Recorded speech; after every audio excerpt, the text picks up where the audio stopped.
Hey guys, what's going on? It's your boy Stealthy here, bringing you a video to the channel. Today I've got a special deck for you guys. It's a very budget-friendly deck as all the cards in it is pool 3 aside from Mirage. I actually just grabbed Mirage out of the shop for the 3,000 credits because she is a Series 4 card, and I kind of wanted to build a deck around her, and so the best shell that she kind of fits into is this Devil Dino collector kind of build, so centered around kind of the Quinjet, reducing all of these extra cards that we're adding to our hand, reducing their cost by 1. And so the main play line is to kind of drop collector. Then you got things like the hood to get you the demons to juice them up, or you've got Coulson to add a couple random cards. Then we can reduce those costs with the Quinjet. We've got combos like the Moon Girl to where we can add multiple demons back to our hand, adding for a great final turn play. So you can do something like Devil Dino on turn 5, or you can do a double Devil Dino with the Moon Girl, and then we can follow up that Devil Dino with the Mystique and a couple demons from the hood to really throw out a bunch of power. Or we can even do something like the Mystique and the Agent Coulson to fill our hand back up to increase that Dino and Mystique power, and also put some power back into our collector as well. We got Luke Cage in here to just kind of help mitigate some of those nasty locations that reduce power, or to kind of combat the high Evo. High Evo has kind of gone down in prevalence, but it's still around here and there, and so just trying to mitigate those Cyclopses and the Wasps that are just very annoying to deal with. Luke Cage kind of combats that. And then we have Shang-Chi in here for the occasional Shuri decks that are coming in. Shuri Kitty Pryde is a big thing in the meta right now, so Shang-Chi can kind of combat that, but he's not seeing a whole lot of play, so he's very much a flex slot in this deck. If you're seeing more of Iron Mans and Darkhawks and things like that, you might want to swap him out for Enchantress, because she can kind of help mitigate that. But without further ado, guys, let's go ahead and jump into some gameplay with the deck. You can kind of check it out. Alright, looks like our first match is up against Protein Shake. Tri-Skeleton is kind of tricky for us here because that fills up our hand. I think we might actually open up with a Korg. This way we can still get a draw out, and Korg on turn 1 is pretty good because there's a higher likelihood of them drawing a rock, which is kind of something that we're okay with. So we'll open up with the Korg. It's also helpful that we're losing the Black Cat. This just kind of opens up our hand more, because just like the Daily Bugle is adding to our hand, all of our cards are going to be kind of adding to our hand, so it's going to be kind of difficult for us to thin out our deck. We might even go with the Zabu, because then we can go into Sentry and Moon Girl, have some things cheaper. Or we might go with the Mirage. Let's see. We got 7 cards in hand, so it's probably best for us to just play out the Zabu. I'm going to go ahead and put him next to Korg, just so we're not flooding too many of our lanes. So both of those are from the Tri-Skeleton, so we still don't know anything about their deck, just like they know nothing about ours.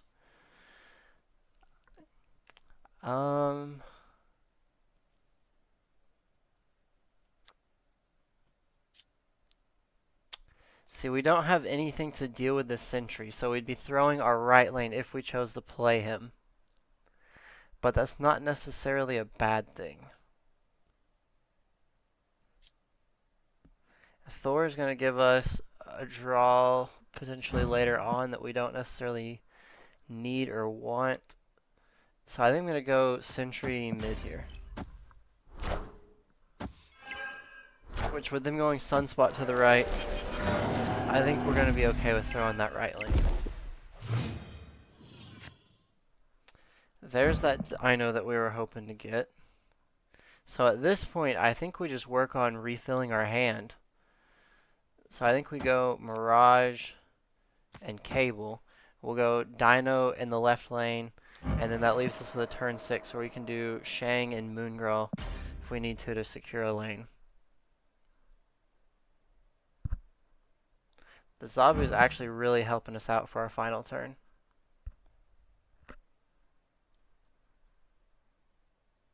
And we might even want to play whatever the Mirage gives us. We'll just have to see what comes out of it. Assemble. A Spider Hand. And they have Sandman. Sunspot, Spider Hand, Sandman. So there's some kind of ramp deck that just did not draw into their ramp because their hand's been full from the Triskelion. So I think we do go ahead and drop the Dino left here. This should hopefully... Okay, so they've got the mirror for us. I think we're confident enough that we can go ahead and drop a snap on this. Oh, snap. Because we've got the Shang to answer their Dino. And then we've got the Moon Girl to help try and solidify mid. And then that'll replenish our hand back to full to lock out the left lane. So let's just see what he's got for us.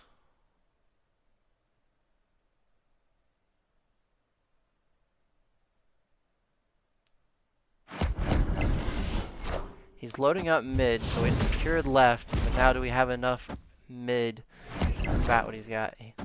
He also got a Sentry from the Triskelion, and then Spider Ham. So just barely we secured that lane. But hey, we'll take it. That was a solid win. Of course, after every win, you gotta give him the fist bump. And I'll catch you guys in the next game. Alright guys, for this match we are up against Zinky with the Spider-Man avatar. So we do get the Hell's Kitchen benefit, which is kind of nice. Since we've got Moon Girl in our opening hand, we're going to open up with our Demon, or with our Hood. That way we can get our Demon back in hand. And as things shift over, he'll be more to the left so we can try and guarantee that second Demon later on. We see Kitty Pryde, so it's probably either one of two things. It's either going to be a bounce deck or it's going to be a Shuri deck. I'm betting more on a bounce because I'm not seeing too much of the Shuri Kitty Pryde, but it is definitely a deck that's out there. I think we will go ahead and curve into the Cable. We'll drop him mid. The Craven, so it's probably the Lambie move deck. Silky Smooth or Electric Slide, all the different names for it. We do see a Dagger, which is not typically in either of those decks. So this might just be a move deck that's slotted in Kitty Pryde. I think we're going to go ahead with the Mirage and then drop the Quinjet to the right there.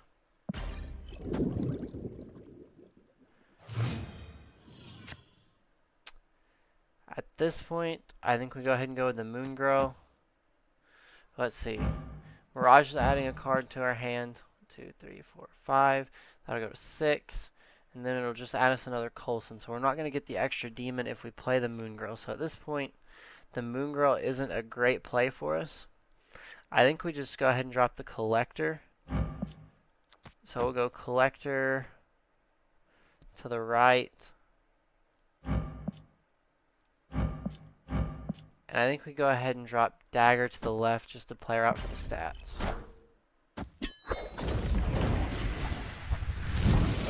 Okay, so turn 7. Friendly neighborhood Spider-Man here.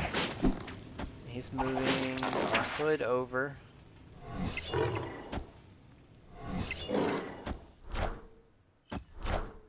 So that's definitely going to be a difficult lane for us to try and win. Got a Ghost Spider, which is interesting since Dagger was the last card we played.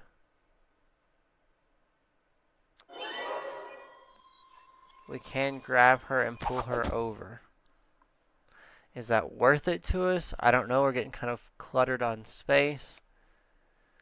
I think we will go ahead and drop the Moon Girl though, because we will get the double Demon now, and I think we'll go ahead and try this.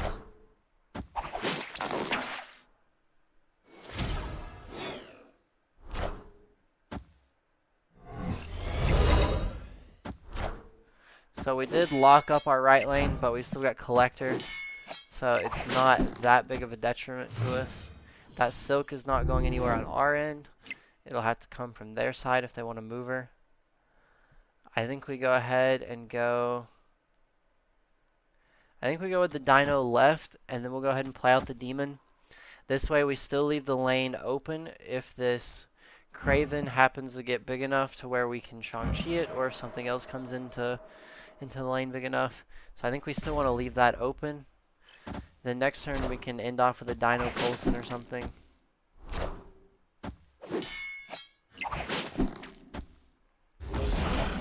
This Silk is bouncing back and forth, but it's not going to that mid lane like he wants it.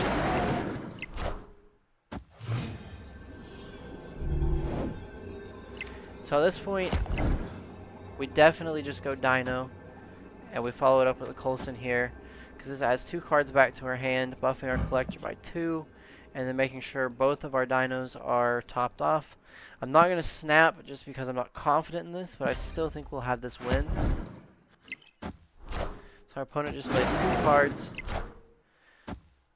I bet they were feeling confident in their mid. You see the Shang-Chi come down left. So we're just really hoping that we've won right now. We tie the Kitty Pryde, but the Silk moves out left, which is perfect for us, solidifying us the win. Victory. So that was a crazy game. It really came down to where the Silk went. If the Silk went mid, we definitely lost that match, because that's 5, 7, 9, up to 22. We were only at 18. So we got very lucky with this Silk just bouncing back and forth between the left and right lanes. But yeah, that was a great match. We'll give them a fist bump. They're probably already gone at this point, but we'll see you in the next one.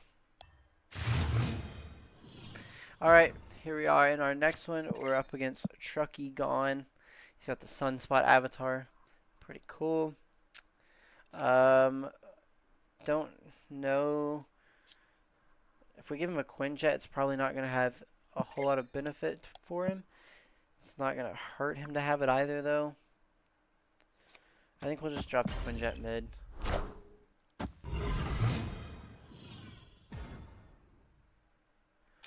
So Dark Dimension is a bit tricky for us. Go Mirage right. I definitely don't want to give him a Mirage.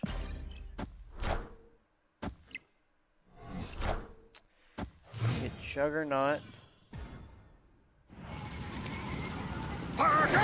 And they have a Brood, so they're definitely going Forge Brood. It's a matter of where's this Brood going. I'm betting it's going right, so we're going to try and hit that over left or mid even. So we made the read. I'm betting it's the Brood. And it doesn't trigger, so that's huge. I think we snap on that because we know that they have the Brood.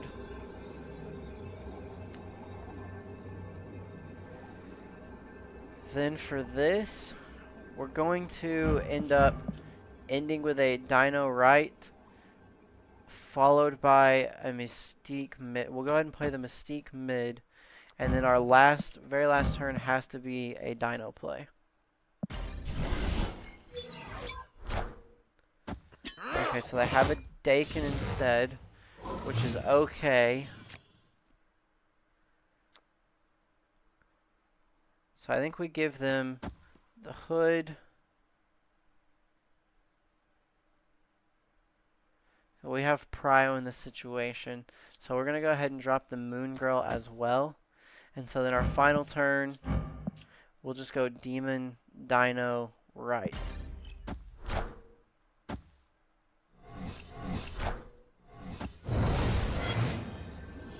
And I'm feeling pretty confident with this one that this should be a win for us.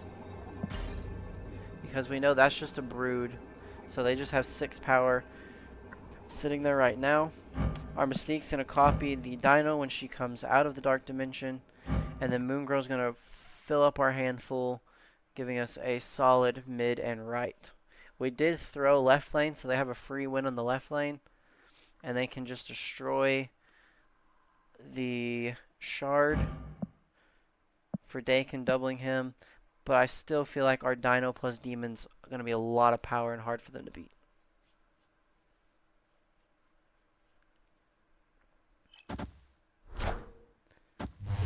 So they pull the Mirage over, which kind of hurts us. And they have a Cable. We already knew that they were going to win left, though. We threw left. So now it's a matter of what all they played mid. So there's Demon, Dino, Brood, there's the Shard, Killmonger. So that hurts us as well. But we're still just fine. See, copies Dino. And Moongirl fills up the hand with the 1 extra card. And we got it. Pretty simple win for us there. Victory. I wasn't too sure what was going to come out of that, but a solid win nonetheless. So I'll catch you in the next one, guys. Alright, for our final match, we're up against Ali Mask with the Omega Red Avatar. We've got a nice opening hand here. We can go Quinjet into Collector, and then hopefully we can draw into Coulson, which will set us up nicely following this Quinjet. We might even be able to go something like Moongirl, and we can have 2 Shang-Chis, which would be nice for our final turn because we can go something like Mystique following a Dino and a Shang-Chi at the same time, because the extra one will cost 3 for us.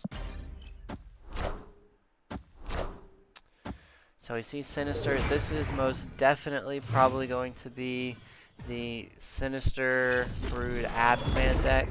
That deck is absolutely crazy right now. And so we got the follow-up that we were looking for. We got the Coulson following the Collector. We'll put him mid and try and win this draw. Darkhawk's an interesting one for us. So is Blue Marvel. There's the Brood, like we predicted. We might just go Blue Marvel mid here. That could be our best play for us. I don't know that having a second Shang-Chi is going to be beneficial for us, because this deck goes wide as opposed to tall, as you can already see. So I think the Blue Marvel mid is actually going to be our best play right now. Having him discounted with the Quinjet is a big help. So we already see the Patriot. We see the Wasp.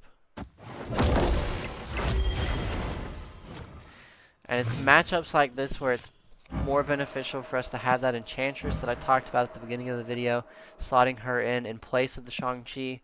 I just really like the Shang-Chi variant that I have, so I kind of play him more. But if you're finding yourself running into more matchups against this deck specifically, the Enchantress is definitely going to be your better play. So our opponent only has 2 cards in deck because they won off Asgard, so the Darkhawk's definitely not going to be a good play for us. At this point, I think we look to throw the left lane because they've got the Broods. They can definitely surf for that, and it's looking pretty strong. So I think we go Hood, help to boost up our Collector, give us a Demon. I think we also go Cable, steal a card from their deck, and then at this point, I think we even go Cable right with the Luke Cage, because we're looking to win right and mid at this point.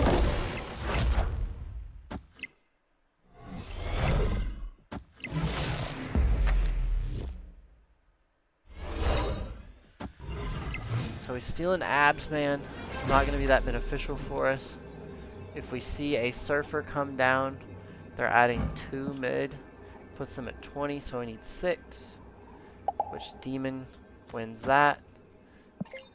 Give him the fist bump because they love the Luke Cage. And at this point, it's how do we win right? They clearly love all of our variants. Right now, the most power that we can put out is just dropping a Moongirl for us, which is a 1-point differential. On the chance that they go Chavez, though, the Shang-Chi is going to be a lot more beneficial than that 1 point that the Moongirl would give us. However, the Moongirl also boosts up our Collector. So I think we're going to go with the Moongirl and just hope for the best. See Forge into a Super Scroll. So it's a good thing we went with the Moongirl, because that solidifies our Collector and it helps us to win right. So there we go. A big final win for the deck, guys. As you can see, it's not a tier 1 deck, but it can compete with the best of the best decks, as you just saw beating out the the Abs Man, Brood Abs Man with the Forge. This deck is doing insane stuff. With the Super Scroll slot in, that's a KM Best kind of slot in, I believe. He was the one who started throwing in Super Scroll in this deck. But yeah, as you can see, guys, this deck can win. It can hang out in there. We're not at an infinite rank right now. We're sitting about 95, which I kind of like sitting at this rank because it's a lot more competitive.